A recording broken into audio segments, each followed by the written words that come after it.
45. There goes Davis. Oh, my God. Davis is going to run it all the way back. Auburn's going to win the football game. Auburn's going to win the football game. He ran the missed field goal back.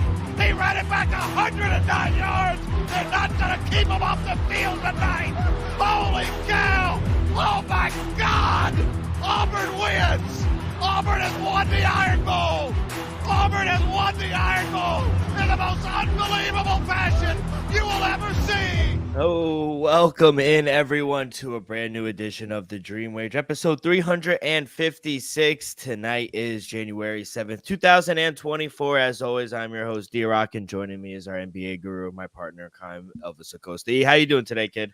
Still, I'm doing great. You know, weather was so bad in the Upper East Coast. It did snow, though. It did snow, but it wasn't a storm, people. I'm just glad it wasn't too deep. You know, last week of the NFL season, we got to cap up some division winners. Let's talk about it. Yeah, you know, I think last week or maybe 2 weeks ago, you were under the weather. I think I caught a little something, sore throat, but yeah, this cold weather is not helping. It's Mother Nature, Dill. You know, the end of the year, early start of the new year, you know, it's going to be break all-time lows for this week, Dill. It's coldest week of the year. It's been the coldest week of the year in months. So, you know, it's hitting us a little rough, but we'll be all right. We'll get through this. Exactly. And, you know, some of the games, they had weather implications as well. And, we got a great show for you guys. We'll recap the final week of the NFL season. Week 18 is behind us. We'll look towards the national championship going down tomorrow in Houston, Washington, taking on Michigan. And then Elvis has some plays for you on the NBA for tomorrow's NBA slate. But Elvis, let's start in NFL. We'll start with our game. Jets take care of the Patriots. We break the curse after 8 years of, what was it, 15-0 or 14? 15 straight. 15 straight wins by Bill Belichick. You know, the whole controversy and whole discussion about him returning, it doesn't look like he will based on like the broadcast and speculation of people inside Foxborough. But, you know, winning it, one of the winningest coach, third on the all-time win list. But you hate to see him go down like that. If I'm being honest, I did not want to win. I wanted the draft pick, if I'm being honest. But, I thought, honestly, besides Breece Hall, the game was awful. Breece Hall was the best player on both sides of the field. 37 carries, career high, 178 yards. He had that touchdown late in the game. But, what'd you think of this shit show? Dale, to be honest, you know, I don't even want to talk about the game just because, you know, it was a bad game, but it was a lot of the weather as well. Give Jets credit to win. Breece Hall had a tremendous game. Defense played great. I didn't sit nobody. I respect that, Dale, in the defense. And Breece Hall played great. But, Dale, I want to talk about Bill Belichick in this epic. You know, the talks about him possibly retiring. Well, not retiring, but moving on. Yeah. From the New England Patriots is after the season, Dale. To be honest, I hate to see him go personally, Dale. I think Bill Belichick has still got a few years left, capable of not just, you know, being successful, but I think being a championship coach, you know, first off. You know, so if this is the last time, I just want to say to Bill, highly doubt you're ever going to see this, but I appreciate, buddy. Appreciate you. Appreciate everything you've done for, you know, turning our team to champions. You know, before Bill got here, Dale, we were just a regular franchise. Now we're the winningest franchise in America, just in our lifetime. So just got to give credit to Bill. And, you know, I know it's been a rough 2.5 years ever since Brady went gone, but before that, it was just greatness, Dale. And I just want to be thankful that I witnessed greatness. I mean, best coach, honestly, the best football coach I've ever seen, and it can't be understated how important, not just how Bill is important to New England, the NFL in general, what he's done for the sport, it just can't go unnoticed. So yeah, shout out Bill Belichick. I hope he does continue to coach. Any idea? People speculate maybe Washington. You know, he has ties down in the Maryland area with his father at the Naval Academy. Any ideas if he does wind up leaving? Still, realistically, I gotta just throw this out there. I think realistic gotta be the Chargers. You know, you got a quarterback. You have great prime location where free agents will like to come in LA. You got, you know, Keenan Allen, Michael Williams coming back from injury, Austin Eckler's on the squad. Defensively, though, they got the talent. They got the names. They got the names. They possibly have the talent. You know, you got Bosa coming back, Khalil Mack, you know, Erwin James, guys like that. You know, they're going to have a top 15-ish, top 12-ish pick. You know, still with Bill Belichick coaching that side of the ball and Justin Herbert doing his thing with Kellen Moore with one more year under their belt, though, I think that'd be the best case scenario for Bill Belichick if he wants to win now. It makes sense to go into Maryland. He has ties there, but if I'm Bill Belichick, if I'm going to leave the New England Patriots, it has to be for a way better situation. And what's more better than situation than Justin Herbert and the Los Angeles Chargers? So the all speculation and articles that I've read and gaining some traction is Jim Harbaugh from Michigan. They say after this year and his game tomorrow, he would love to go back to California. He ex-coaches San Francisco, go back to California and have a quarterback like Justin Herbert. So I agree. I think that's a great destination for any upcoming coach who is in the realm of getting a head coaching position. But Chargers is a good location, and I think there's a lot of potential there. But you guys lock in the number 3 overall pick. What are we looking at? Well, Dill. Yeah. As of right now, Cardinals are in field goal range, so we could lock in the second seed, second overall pick. If the Cardinals just make the field goal, 10 seconds left in the game, Dill. It's over. They miss. Yep. No, 51-yarder. Seahawks win 21-20. It's just going from bad to worse, and I hear it in your voice. Because Dill, if the Cardinals win this game, if they would have won this game, it looked like Chicago would have been taking Marvin Harrison. I'm not going to skip ahead, but Dill, looking like Marvin Harrison. Yeah. That leaves who at number 2 for your boy. And then all speculations of Bill Belichick leaving is out the window. Yeah. I mean, yeah, he's coming back. He's coming back then. We'll get to Chicago in a minute, but yeah, I guess on the Jet side, sucks that we won, but we did go out on a high note. It's good to get, I guess, spinning it to a positive. It was good to get the monkey finally off our back. Let's transition to Tennessee. What did I say? Something is funky is going to happen. It sounds like a Mike Vrabel game. And what a game. If this is Derrick Henry's last game in Tennessee, boy, did he show out. 19 carries for 153 yards. D-Hop had a pretty good game. Ryan Tannehill, I thought, had a pretty good game. He was slinging it. And they did just enough. I thought the defense played really good. And Trevor Lawrence, man, he did not look good at all. He had those 2 picks early on. I mean, besides Calvin Ridley, I didn't really think they were able to get anything going offensively. Travis Etienne couldn't run the ball. Defense couldn't stop anybody, especially the ground game. So they spoil them. They're eliminated, and we lose our ticket for Tennessee to win the AFC South. Yeah, Dale, it was just a frustrating loss for Jacksonville, Dale. They just never really got it going. Give credit to Evan Ingram. I think he's set or tied with some tight end reception record. So good, congrats to him, Dill. But besides that, like you said, Travis Etienne couldn't get the ball going. 16 attempts, 57 yards. That's not going to get the job done. Like you said, Kyle really had a good game. Evan Ingram had another game, but Zay Jones had that bad. He caught the ball and then it was ruled incomplete because he didn't really follow through with the motion after the ball. That was a key third down. So it's just a lot of miscues. Jacksonville's defense, they played so well last week. Yeah, it was Carolina, but still, they pitched a shutout. And then, you have Ryan Tannehill and company just march up and down the field a couple times. Like you say, he didn't have the numbers didn't, pop out. But at the end, Tannehill threw for 2 touchdowns, only 1 interception. Hey, Derrick Henry ran the ball great. Like you said, though, 19 touches, over 150.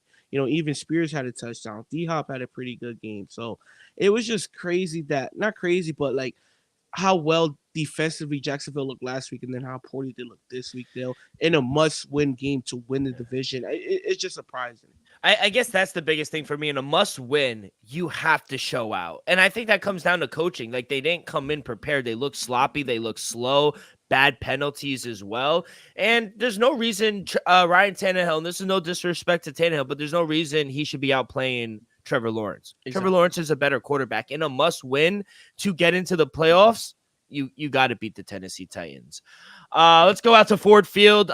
Detroit, they win 30-20. But even in a win, I just don't understand why they played their guys. Sam Laporta wound up getting hurt. Josh Reynolds wound up getting hurt as well.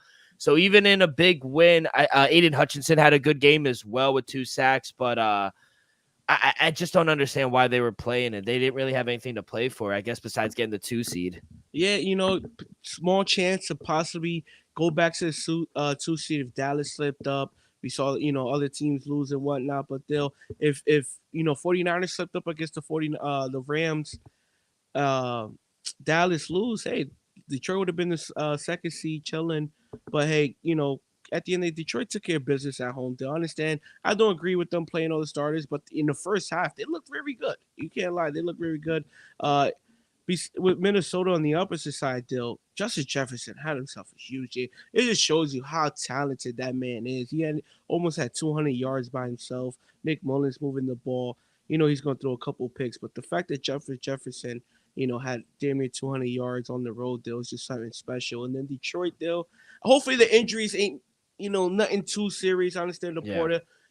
I think he set the NFL rookie tight end touchdown record, so congrats to him on that. But hopefully nothing serious with the injuries there, and I want to see this Lions team moving forward in the playoffs. Yeah, and we're gonna get that rematch with Wild Card Weekend. Matthew Stafford makes his return to Detroit, so that's all set. The whole NFC is set. The NFC playoff picture is set. Got 49ers with the bye, home field advantage. Cowboys lock in the 2 seed. Lions get the 3. Buccaneers we'll talk about in a little. They win their division. They get the 4th seed. Eagles, they get the 5th seed. Rams clinch the 6th seed. They did that last week, and then Packers win and get in. So it was nice that the Packers won as well. We'll get to that in a minute, but Matthew Stafford making his return to Detroit, gonna be very interesting. Any preview there real quick? Still, one thing I could say is in the NFC, the most experienced quarterback is Matthew Stafford. So I'll tell you that I like Matthew Stafford. I like the fact that he's been there, he's comfortable. He probably still has a house in Detroit. Dale, he's gonna have the team. He might still have a house there. So I just feel like he's gonna be a comfortable quarterback in this situation in Lucas Oil Stadium, Dale, because at the fact he played there his whole career, he's gonna have family in town. This is a road game, but at the end, this is a home game for him, Dale. He's gonna have a lot of friends and family there. Like I said, he probably still has a house. And then if I'm Detroit, this is the last man I want to face. Yeah. You understand? This is Detroit's first home playoff game in my lifetime. Yeah. In my lifetime, probably since the 80s, 70s, who knows? And then you playing a guy who basically lived there for 10 years. So not the best matchup for Detroit, but exciting matchup from fan-wise. Just to see Matthew Stafford return there and playoff implications, it will be a good one. Yeah, it should be very interesting. Matthew Stafford making his return. And yeah, like we said for about a month now, Rams and Matthew Stafford are not a team you want to see right now. Bengals in a really meaningless game. Cleveland already locked in the 5th seed in the AFC, but they lost 31-14. Bengals get a win. Joe Mixon, what a game. If I know fantasy is over, but if you happen to keep playing, what a game he had. 14 carries, 111 yards. He had a touchdown. Jake Browning, he went off 156 yards, 3 touchdowns, one interception.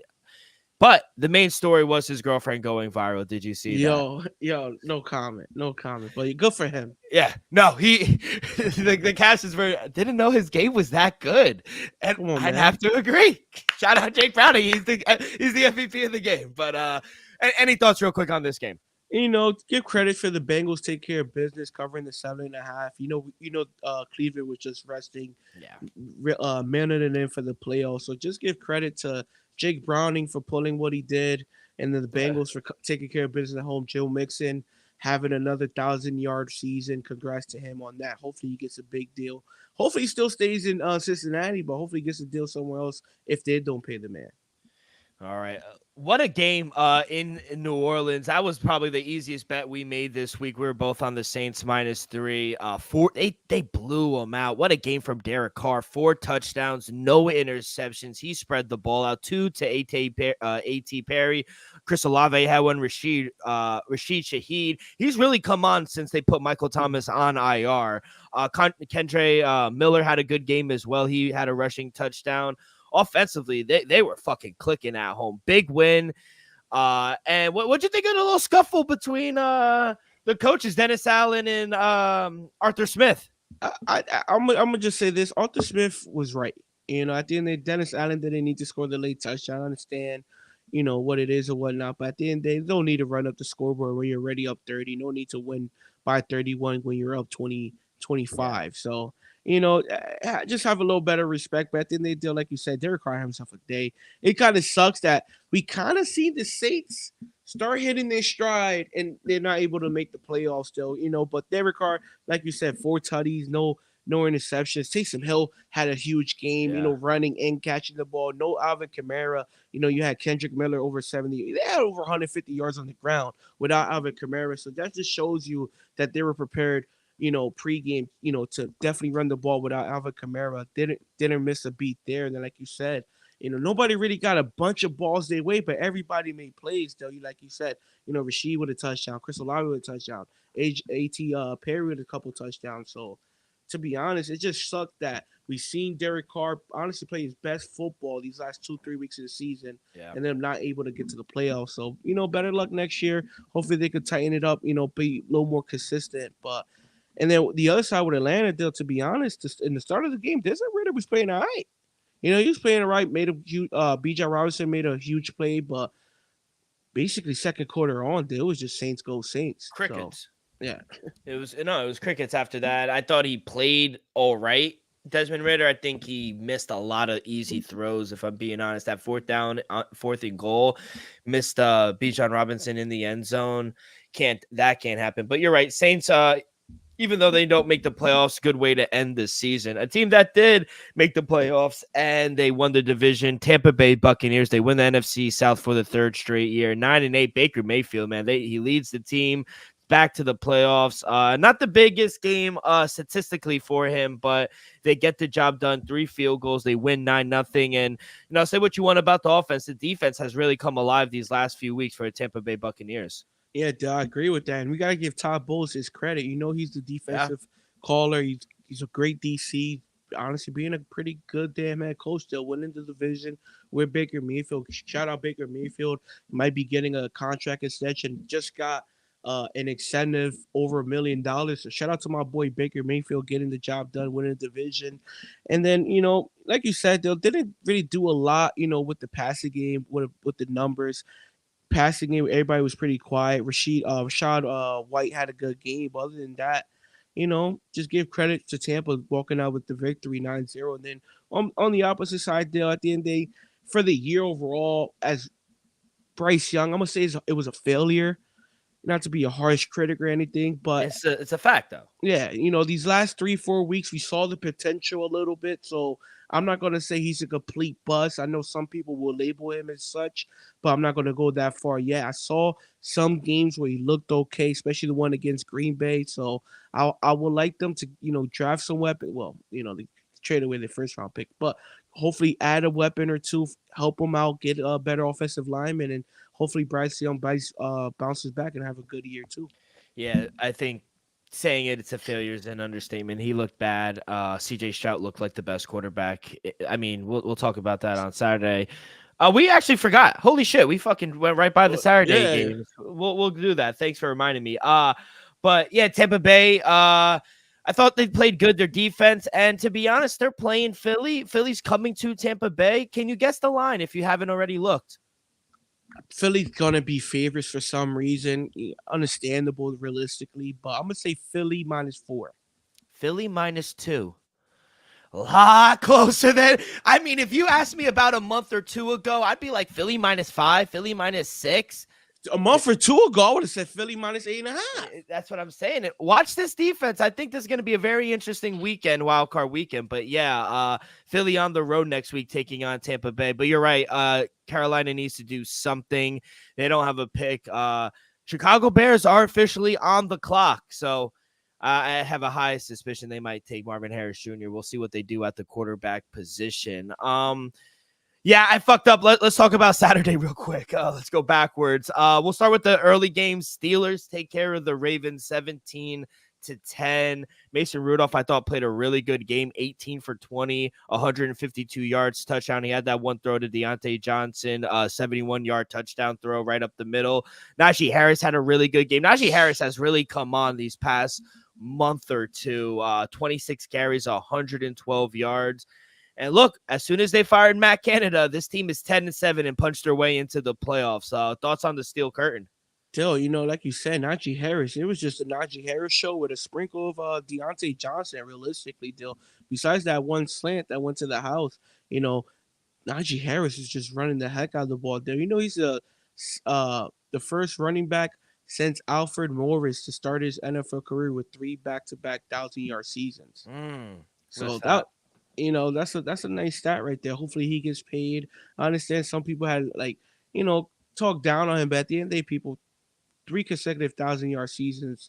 That's impressive on his own. He had the touchdown deal as well. So at the end, they give Mason Rudolph credit, winning 3 straight basically to end the season. Got to give credit there. It was kind of rough in the start. And then with the Baltimore deal, we know they were just, selling it home. They already got the 1 seed. Give Huntley credit. Came in, looked all right, but, over 100 yards rushing on that Baltimore Steelers defense. TJ Watt did go out with like a knee injury. They're saying it's like a grade 2, grade 3 MCL sprain. So they said most likely he will miss the wild card game. So unless it's a miracle, it's looking unlikely that he will be able to go. That sucks still, but hey, it's football. Yeah, very unfortunate. Even in a win and they get some help getting into the playoffs with Tennessee beating Jacksonville, they still lose their best defensive player. But great game for even in bad weather. I mean, it was awful. Our boy Dan was there. It was miserable, raining out, and I know a lot of the starters were out, but just imagine if some of the starters were in. I think it would have been a completely different game. But credit Mike Tomlin, man. What a job he's fucking done with this team. It can't be unstated how good of a coach he is. And then the nightcap Texans, they take care of the Colts on the road and they win the AFC South in CJ Stroud's first season. So does D'Amico Ryan as well. They just changed this organization, getting a CJ Stroud, getting a coach, getting Will Anderson as well. He's really come on in the second half of the season. They just changed the whole structure of this organization. And in their first year, they go and win 10 games when their win total was 4.5, 5. They go win the division, and then they go and they're going to host a playoff game. It can't be understated what a job CJ Stroud and D'Amico Ryans has done for this team. Yeah, Dill, what they did was just flat out special, Dill, to be honest. CJ Stroud comes back, 20 for 26, 2 tutties, no interceptions, get a crazy road win in Indianapolis. The crowd was buzzing, Dill. It was just a great win for him and the team. D'Amico Ryan, give credit to him. Should be in a conversation for Coach of the Year as well, Dill. At the end of the day, I got to give them credit just because they did it without a running game on the road, Dill. You basically did it on the shoulders of C.J. Stroud and basically himself. Nico Collins had himself a great day, 9 catches, basically 200 yards, 195 in the touchdown. The fact that they were able to do it with basically 2 out of the top 3 receivers out, Noah Brown and Tank Dell. And still finding a way, Dill, to not just win this game, but to win the division. Give C.J. Stroud, D'Amico Ryan credit. Texans, I'm not going to say watch out in the playoffs, but kind of respect this team. I don't want to go into Houston, even if they get past the wild card round. I'm not going to take this Houston team lightly, Dill. And, for the future, Dill, next 5-10 years, Will Anderson, Tank Dell, Michi the third, if he gets it going healthy, Dill, this team ain't going nowhere anytime soon. And it's going to be fun just to see, Anthony Richards and the Colts, Trevor Lawrence and the Jaguars. These are going to be great premier matchups. Anthony Richardson coming off an injury. Year in, year out. Those 3 it's just going to be exciting football to see. And it's going to be interesting with Will Levis as well in the division, Dill. It's talented. Some talent in the division now. Yeah, 100%. So it'd be very interesting moving forward in the future for the AFC South. Got a lot of young quarterbacks taking over. It'll be interesting to see what Will Levis does. But, all the injuries they sustain and still to persevere and win the division. is amazing. Devin Singletary, they fumbled the bag Buffalo with him because they just caught a diamond in a rough. I know he rushed for only 63 yards, but I think on the last drive, he was just really good. 7 for 7 as well on the last drive for CJ Stroud. He hit that dime 75-yarder to Nico Collins. He went off as well. So Gardner Minshew for being plugged into the system late. Anthony Richard going down. I thought he had a pretty good season, considering all things. He had a great season, Dill. He had his team in position to make the playoffs, possibly win the division. Couple things go their way. Jonathan Taylor had himself a great night, almost 200 yards on the ground with the touchdown, Dill. He just fell a little short, Dill. Gardner Minshew is a solid backup quarterback. Just didn't get you over the hump. He was a few minutes away from winning the division. Got to give him credit. And you got to give the first-year head coach credit as well, Dill. Shane Steichen. He had his team one win away from winning the division. D'Amico Ryan got it done. Yeah, 100%. Let's go. So those are the Saturday games. Sorry, I fucked that up. Let's continue this. We'll start with the 4 o'clock slate. We did all the 1 o'clock slates. Packers, Bears. Ooh. I thought the Bears +3 was a good bet. They kind of started the game a little slow, especially in the second half. They ended slow, but give credit. Jordan Love got his team in the playoffs. They win 17-9. He had a pretty good game, 27 for 32, over 300 yards, 2 TDs, both of them to Wicks. Jalen Reed had a good game, 4 catches, 112 yards, and he had that 59-yard bomb. Aaron Jones ran the ball well. And Chicago, they had the number 1 rush defense coming into the league, and they just ran it down their throat. Great win. I got to give him flowers because I didn't believe in Jordan Love, but he is a pretty good quarterback. Hey, and they're in the playoffs. Dill, this was a great performance by Jordan Love and the Green Bay Packers. Still, like you said, Aaron Jones over 100 yards on the ground. Jordan Love over 300, 2 touchdowns, 0 interceptions. The fact that he was able to do it, without Watson, without Romeo Dobbs. You had Reed over 100 yards. Bo Melton, Wicks with the 2 touchdowns still. It's just something special, people. And I'm going to repeat this, like I said yesterday. Jordan Love did something Aaron Rodgers couldn't do. Not to throw dirt or anything, but we've seen this very, very near identical team come up very short last season. Still, Jordan Love did something he couldn't do. Give him credit. Had one of the best touchdown to interception ratios in the league. Yeah, he did. Basically, in his rookie year. I understand he's been a backup for basically 4 or 5 years, people, but this is his first year starting. He only had 1 career start prior to this. So, got to give credit to Jordan Love and the team, and not just him. Matt, your boy, Matt LaFleur. You got to give him credit, Dill. So shout out Green Bay finding themselves back in the playoffs. Probably just be wild card and done, Dill. But the fact that they were able to accomplish this just shows you that the future is bright. And not for nothing, Dill, not to be a hater, but Green Bay don't miss when it comes to quarterbacks, bro. It's been 30 years. Yeah, right. They might have another 10-year guy. Yeah, and I was dead wrong. I got to give him his flowers because I didn't think he was good, And he did have a couple dud games, but when it mattered most and he needed a win, fucking kid delivered, man. And yeah, you can't. And even if it is one and done and out, just to get back to the playoffs in your first year as a starter after hearing all the noise of Aaron Rodgers is very impressive. But Bears on the clock now. They have the number 1 pick through the Panthers. Do you keep Justin Fields? That's $1 million question. Did he show you enough? Still, he showed me enough. Still, me personally, if they go Caleb Williams, am I going to be mad at it? Absolutely not, Dill. But at the end of the day, I'm going to go back to what we saw 2 weeks ago in their home field, Dill. What with the crowd chanting? We want Fields. We want Fields. If the fan base wants him, they're content with him. Hey, I saw him take a step forward. Not a major leap, but a step forward is always a step towards the right direction, Dill. So if I'm the Browns, hey, you got some young talent. Take it out 1 more year. Get him Marvin Harrison Jr. Hey, you might get Marvin Harrison Jr. He might take another step and take that big leap to be a top 10 quarterback because he could do it with his legs. He just needs those options on the outside. Yeah, you get Marvin Harrison Jr. and DJ Reed. You pair them up. You have a nice young core receivers for Justin Fields. They have a decent run game. Defense is getting better, and they got to build through the draft. It's going to take a year or two, but they're in the right direction. They had a nice end of the season. It would have been nice to win on the last game, especially against Green Bay, their rivalry. But I thought they had a pretty good month and a half to end the season, so at least they end on a high note. But can't understate how big Jordan Love is getting them back to the playoffs. Thank God the Denver Broncos win. We win the under 8.5 win total for them on the season. They finish 8-9. Raiders big win at home to end the season, 8-9 as well.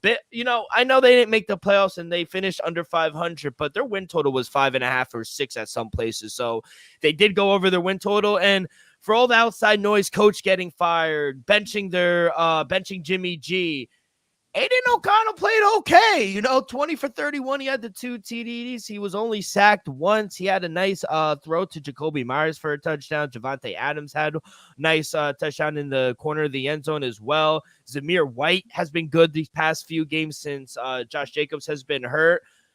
I hope they keep Antonio Pierce, if I'm being honest. Still, I don't have the numbers in front of me. I wish I did, but I think Antonio Pierce either went 500 or above 500 as an interim head coach of the Los Angeles Raiders. Still, gotta give him his flowers on that. Like you said, Zamir Wright had himself a huge game. Ed O'Connell, he played pretty well. Though on the opposite side, the defense was flying. Crosby had another sack. He's Pro Bowler once again. Dill, gotta give him credit there. And then with the Broncos on the opposite side, Stidham ain't played that bad at the end of the day. It's just offensively, Jerry Jeudy had a huge game, couple big catches. But, the running game never really got going. The Raiders defense is gonna suffocate you, especially at home. So give credit to the Raiders. They had a great second half of the season, especially when Antonio Pierce took over, beating the Chiefs, setting their all-time scoring franchise history a couple weeks back against the Chargers and 63 points, all under Antonio Pierce. So I just hope, like you said, they'll hopefully get this deal done, give him a fair shot. At the end, they give Gruden a 10-year deal. They got to pay him. They give Josh McDaniels a 5-year deal. They got to give my man at least a 3-4. Come on. I mean, in the small sample size of games that he was the head coach, I thought he did a much better job than McDaniels and John Gruden. And to be honest, it seemed like the locker room and the boys were playing for him, didn't it? Dill, the defensive side of the ball been playing much harder since he stepped in the building, Dill.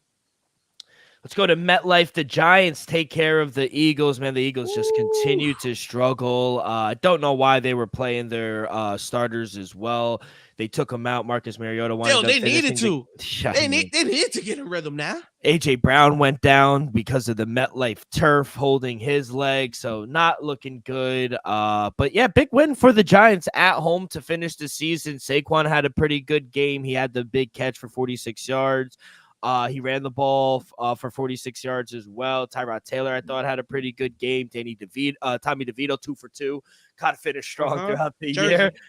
But, yeah, big win for the Giants. What are your thoughts going into this game against the Bucs? Their defense still is struggling. Still, to be honest, the Eagles was just a flat-out embarrassment today. I know personally a lot of Eagles fans. My sister's a huge, loyal Eagles fan. Shout out my boy Damon. Shout out BC. But to be honest, man, I don't know how, as an Eagles fan moving forward, as you don't think it's just going to be wild card and done. What in the last 6 weeks have you seen that justify that you're going to go into Tampa and win the game? I understand why you're favorite.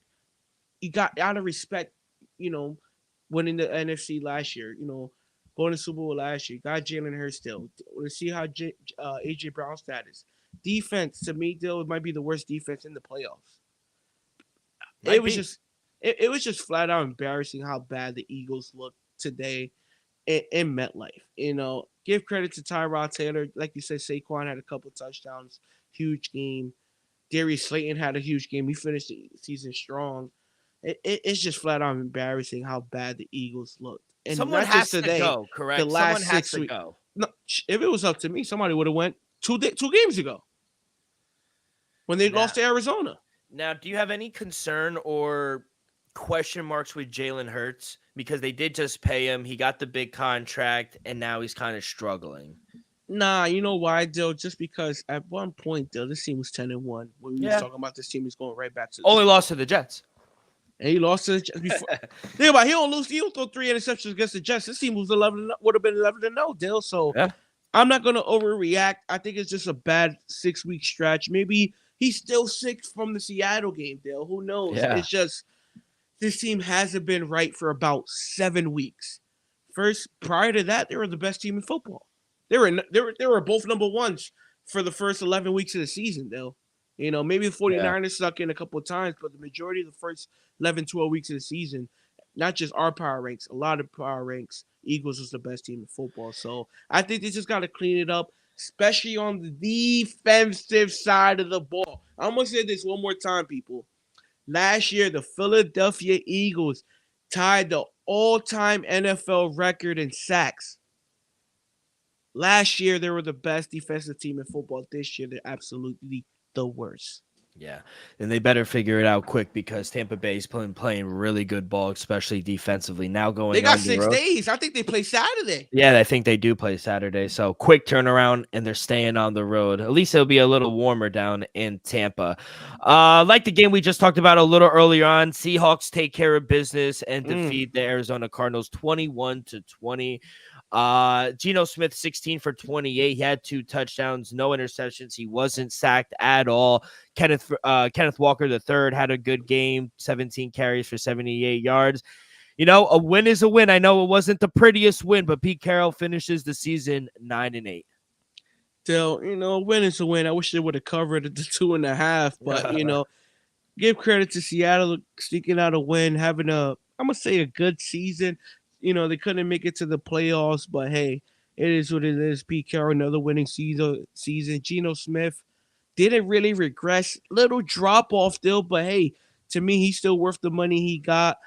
Seattle moving forward, I still like them. They just gotta clean it up a little on the defensive side of the ball. And Geno Smith just needs to stay healthy and be a little more consistent, though. And I think this team will be just fine. Yeah, and I do owe an apology to Kyler Murray. I think I wrote him off kind of quick, and ever since Yeah. coming back, he's nice. He's nice, yes. I'm just a hater. I feel like, but Kyler Murray is really good, and he shows that he keeps it for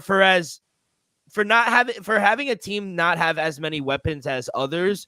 You know, this Arizona team, ever since Kyler's come back, has been very competitive. They not have been winning games, but they are in every game. So you got to give credit, and that comes down on the quarterback and coaching. Kyler Murray had a good game as well. And besides James Conner, who just continues to be a truckload, 27 carries, 150 yards. I like the tight end, Trey McBride. I thought he's good, but they need a couple more pieces moving forward. You think they're going to stay? Because, right now they are locked in at the number 4 overall pick. Right now, mock draft has them drafting. Well, this is a mock draft, but it says Marvin Harrison Jr. I don't think they'll get that. Do you think they go quarterback, or what do you think they do? So I think they go O-line or, possibly move back, probably get a second round pick and move back and still draft, like a wide receiver somewhere in the first round deal because they definitely need to add a weapon to replace D-Hop on the outside for Kyle Murray. Honestly, they got Marquise Brown, but he couldn't really stay healthy this season. So I say to get him a weapon, get him a tackle, if anything, and then try to get a stud in the second or third round, on the defensive side of the ball deal. But I think moving forward, the number one thing is the running game is solid with James Conner. Try to get him a true number 1 wide receiver, and maybe the offense takes off. Yeah, we'll definitely see. And, moving forward with Seattle, what do you think they need to do? I do agree. I think Geno was kind of worth the money. Now in this day and age, money is kind of relative, and I think he is kind of worth it. But I think they need help defensively. I think offensively they have the pieces. I know they were dealing with some injuries, but defensively I think they need to sharpen some things up. Yeah, defensively, they just need to, clean it up a little bit. Like you said, offensively, Kenneth Walker the third, he's a great talent. You got arguably one of the best wide receiver, rooms in all of football in DK, Smith Jigba, and Tyler Lockett. I understand Tyler Lockett is getting up there in age. He's probably heading out the door probably. But at the end of the day, if you could keep that core with, DK and Smith, work a little bit on the defense, have Kenneth Walker running the ball, Geno stays healthy, I think Seattle will be just fine. Yep. And let's go to big win for the Chiefs. I know they didn't play Patty Mahomes, Travis Kelsey, or anything, but hey, I know it's ugly 13-12, but a win is a win. They win 11 games, and McKeel Hardman, pretty good game, 6 catches, 77 yards. LaMichael Pirine had a good game running the ball, and Blaine Gabbert did just enough. I know he didn't throw a touchdown. He did have that one interception, but they do just enough. The defense limits Easton Stick and that the passing attack. Big win for the Chiefs. I'm not gonna say big win, Big but win. Give them credit. Taking care of business, winning another division crown. You know, running game over 100 yards. Hardman had himself a good game. No drops. Understand Tony, Travis Kelsey, you know, Pacheco, Mahomes. None of them really played. Chris Jones got his sack, got his 1.25. 1.25 bonus. So shout out him. Remember, people, first 2 games of the season, he sat out during a contract negotiations. He only got a 1-year deal. Hopefully that man gets paid this offseason. Yeah. And hopefully another team pays him, if you ask me. But, hopefully Kansas City, cleans it up offensively come playoff time. Defensively, they're honestly the best defensive team Patrick Mahomes ever had. So if they could just catch balls in the playoffs, hey, I want to see them play Baltimore personally, Dale. Honestly, I buried the lead. Harrison Butker was the MVP of the game, 2 for 2. Yeah. Hit the game winner, 41 yards. He accounted for 7 of the points. So shout out Harrison Butker. Huge win to end the season for the Chargers. What a disappointing season for the Chargers, right? I mean, Stanley going, quarterback getting hurt, defense kind of just waving the white flag, giving up. They finished 5-12. Their win total was 9.5 and 10. This is a team that, even with all the injuries last season, won double digits and were able to get into the playoffs. Now they finished 5-12. They're locked in at the number 5 overall pick. What do the Chargers do? Still, to be honest, might get a receiver personally. Maybe, like I said, maybe drop back, get a receiver. Keenan Allen's getting up in there in age. He can't stay healthy. Michael Williams, he's always getting hurt. Maybe you trade away from him. Quentin Johnson, their rookie from last year, I'm afraid to say that he might be a bust, to be honest. He definitely wasn't worth being drafted in the first round, Dill. So if I'm the Chargers, defensive side of the ball, I think is fine. It just needs to stay healthy. Offensively, you got Eckler. I think you just try to get another wide receiver to complement Keenan Allen and Mike Williams, and then possibly get additions on the defensive side of the ball, or just get a tackle to protect Justin Herbert. He went down this year, season-ending injury, so maybe try to protect him. Rams big win, and they finally beat Kyle Shanahan on the road, 21-20. Puka Nacua sets the all-time receiving record for a rookie in a single season. So shout out Puka Nacua. Getting him in the 5th round was in hindsight 2020. It was a fucking steal. Carson Wentz leads the drive to win the game. They go for 2 and they win the game. And yeah, Carson Wentz didn't look all that bad. It was kind of shocking to see him play, and you knew he was going to throw an interception. Besides that, I didn't think on the other side, I didn't think Sam Darnold played all that bad either. 16 for 26, 189 yards. He had that one touchdown to Ronnie Bell. But other than that, they really weren't able to run the ball. They ran it collectively, but I thought the defense didn't play all that well. I know they sat some guys on the defensive side of the ball, but I think that was the most concerning thing for me for the 49ers. Any takeaways for this game? Dale, my boy Carson Wentz went out there to play. I tell you that, Dale. He went out there to win this game. 163 over the ground, over the arm. 2 tutties. Dale, he led this team in rushing. He ran. I saw him run for a couple first down, shoulders first. So I just got to give Carson Wentz his flowers, just for, being a gamer and going there and taking this victory, Dale. And then San Francisco, they were just resting everybody. Hopefully Christian McCaffrey, Trent Williams, Debo is all healthy, ready to go come playoff time. Get that bye week in, Dale, because this team is going to be exciting to watch. I just want to see a healthy 49ers team moving forward because, last year in the NFC Championship game, Lot of commotion about Brock Purdy. Yeah. If Brock Purdy didn't get hurt, they would have won the Super Bowl. Hopefully this year they stay healthy and see if they're capable of doing it. Yep, and now the Rams go on the road. Like we said, they're going to play the Lions wild card weekend, so that's going to be a very, very fun match indoors at Ford Field. Let's go out to Maryland. Washington takes an ass whooping final game of the year. This team, Elvis, they lost the last 8 games of the year. Just a Ron Rivera, tank, great job, great tank job by Ron Rivera. I mean, he's going to get fired tomorrow. He has to. Don't know what direction they will go, whether it's Eric Bieniemy getting the head coaching job, whether they go and try to go outside of the building, whatever it is, they need a quarterback. They have the number 2 pick right now, and if they get Caleb Williams, put him in Eric Bieniemy's system. I know he needs some pieces on the outside. They have Terry McLaurin.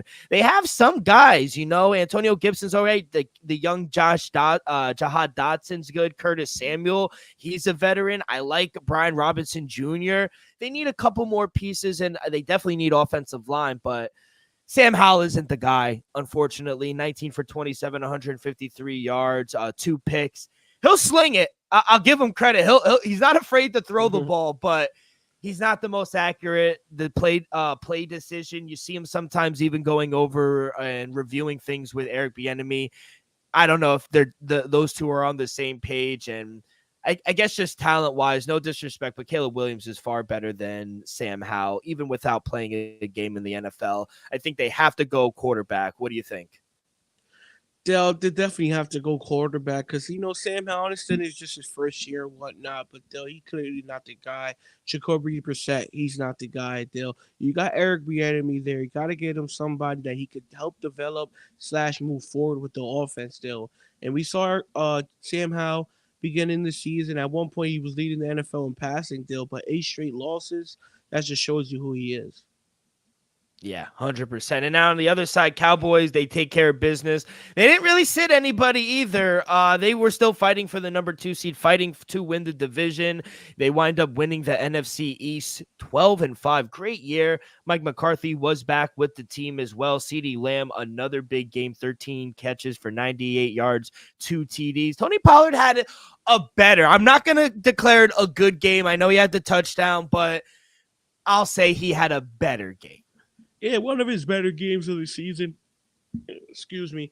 Like you said, CD had a huge game. I'm gonna be honest. Dak Prescott quietly had one of his better years in the NFL. He led the NFL in passing touchdowns this season. No, Dak Prescott, led the NFL in passing touchdowns this season.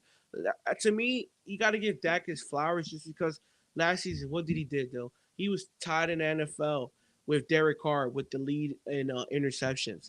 This year, he comes back, winds down the interceptions, basically cuts them in half, and then leads the NFL in passing touchdowns. I think that's just great. Give credit to Mike McCarthy being the play caller, taking Dak. I'm not going to say to the next level, but just basically having a much better bounce back season. So give Dak credit. And to be honest, he did it with, honestly, the worst running game he ever had in his career. Yeah.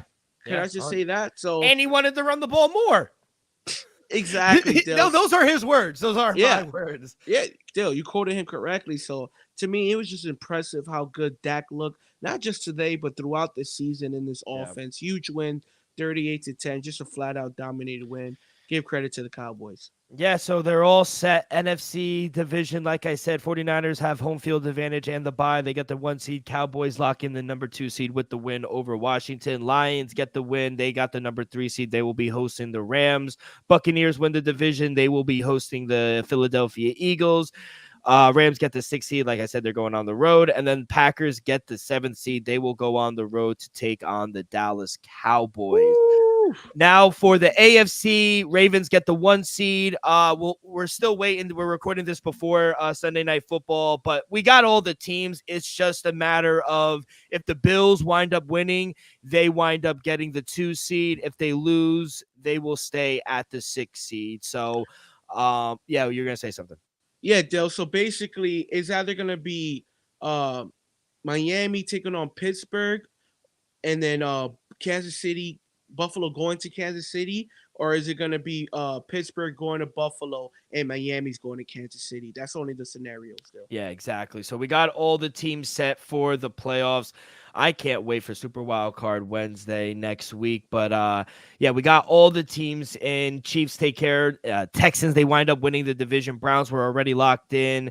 And it all comes down to Sunday night. And Steelers, man, they fucking sneak in. 3 teams from the AFC North. It's by far the best division, right?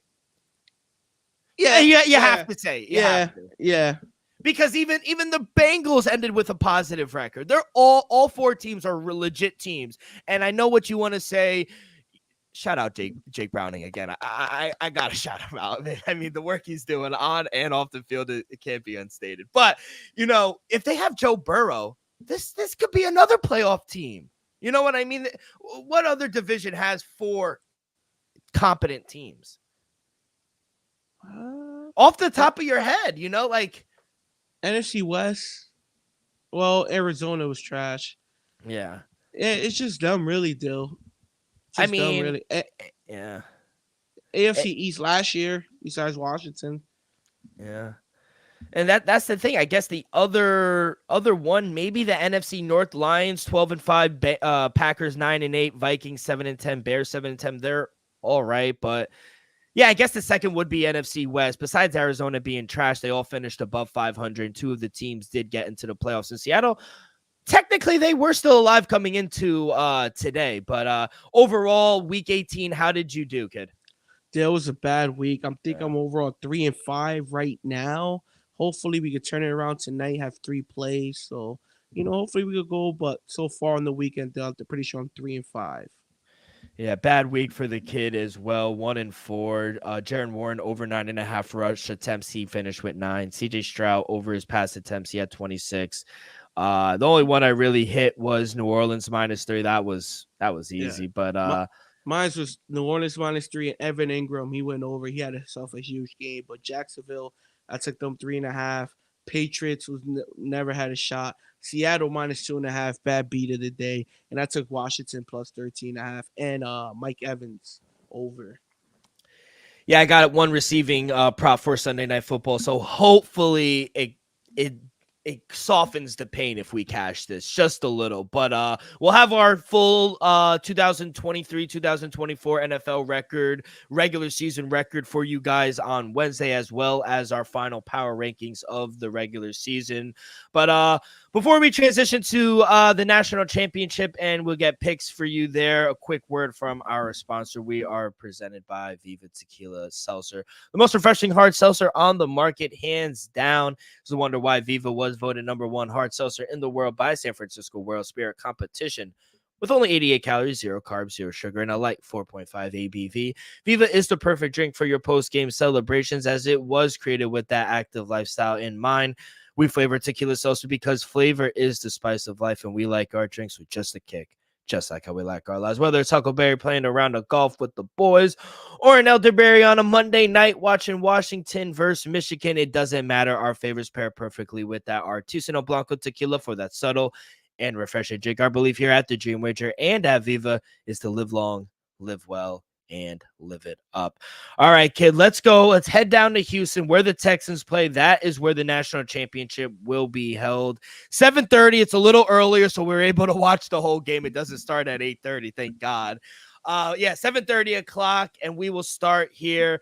Michigan is the favorites, -4.5, -192 on the money line. Huskies underdogs once again, +4.5 on the spread, +160 on the money line. We will start with the side.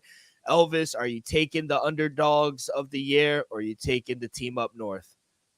Still, I had a tough time. Don't. First of all, before you say it, be conscious of who you're talking to as well. I know, because I'm an Ohio State fan.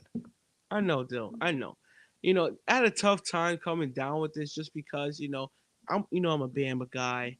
I thought Bama was going to win it all. And to be honest, what Michigan did defensively, Dill, was just not just what they did against Alabama. They've been doing it all season long, Dill. I just have a feeling they could put the clamps down on Washington. Washington, they can move the ball. They're moving the ball downfield, something Alabama can't do. But Still, defense wins championships. Still, with that being said, give me Michigan, the team up north, -4.5. Still, I'm sorry to say it. Still, it doesn't pay me to say it, but all I'm saying is still that I just have a feeling defensively they're gonna shut it down. Think about all the noise they had all season long. The situation with John Harbaugh, this and that.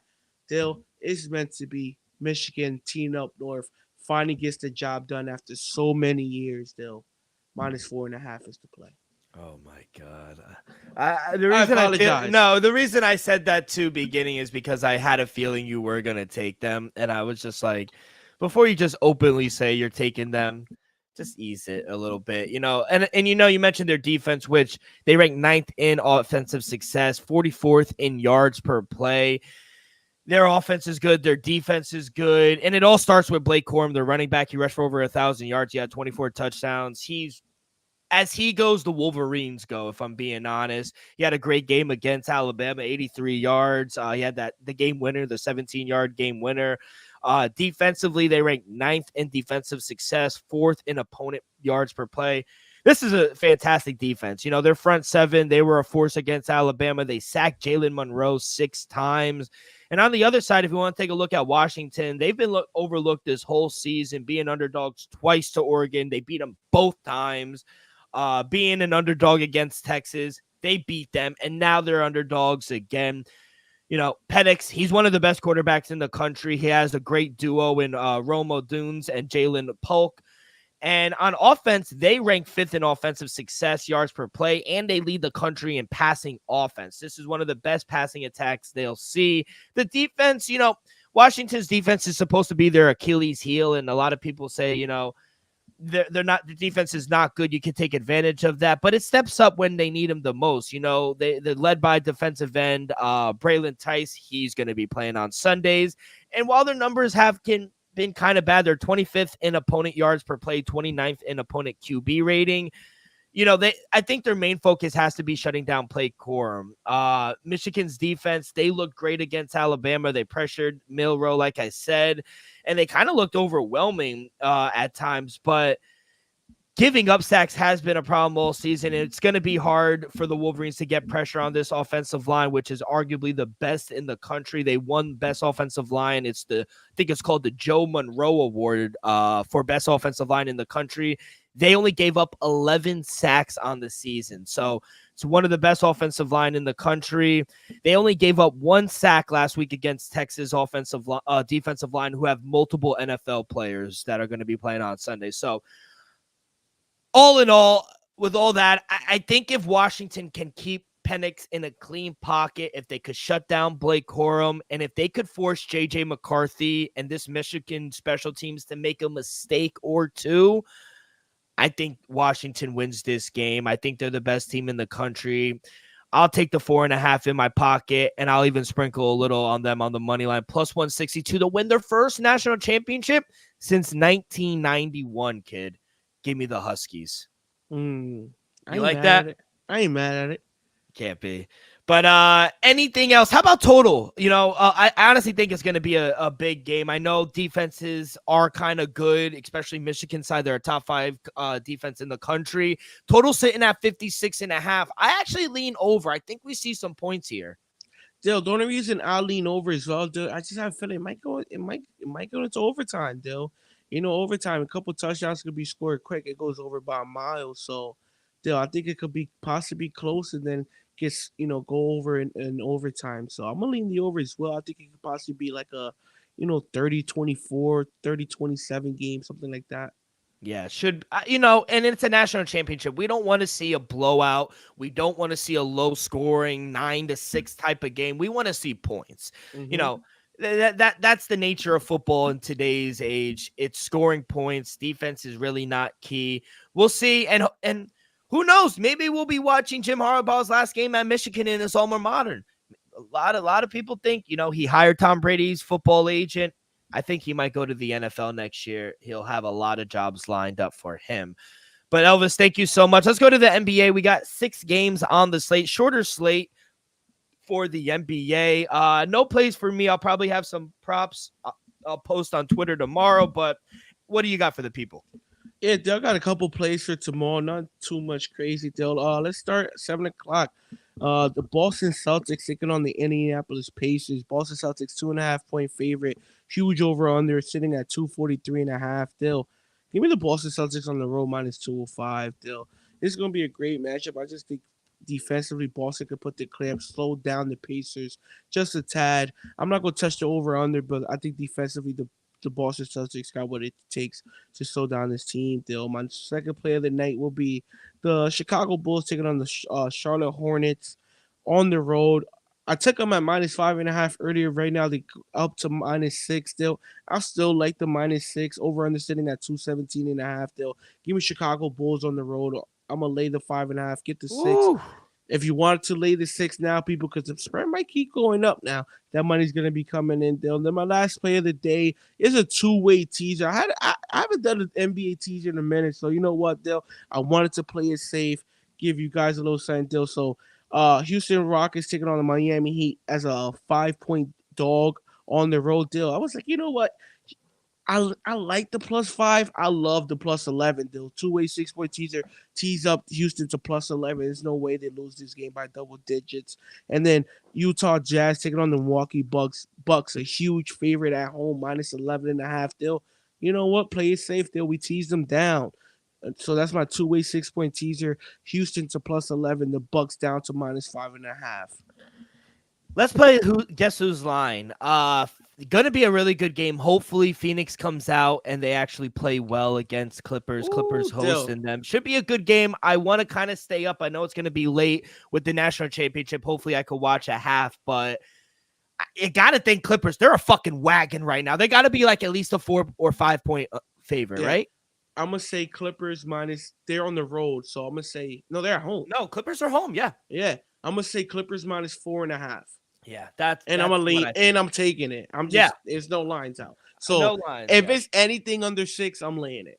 Right now, Eric Gordon and Bobo are the only two guys listed out for the Phoenix Suns. But and Bobo been balling. Yeah, so you got to imagine Phoenix being a few bucket underdogs on the road. Should be a really good game. But Elvis, thank you so much. That is going to do it for this Sunday edition of the Dream Wager. On behalf of our sponsor, Viva Tequila, Elvis, myself, we'll see you guys on Wednesday. We'll recap the national championship. We'll give you our final power rankings of the end of the regular season. So make sure you guys follow along our social media, X and Instagram at the Dream Wager. You guys can find all of our episodes wherever you listen to podcasts, Apple Podcasts, Spotify, Stitcher. Make sure you guys hit that like button. We go live on YouTube every Sunday, Saturday, and Wednesday. Hit that like button, subscribe, rate, give us a review. All that good stuff really helps the show grow tremendously. So be a friend, tell a friend. Everyone, good luck on your wagers. Be safe, be well, and we will see you guys down the road.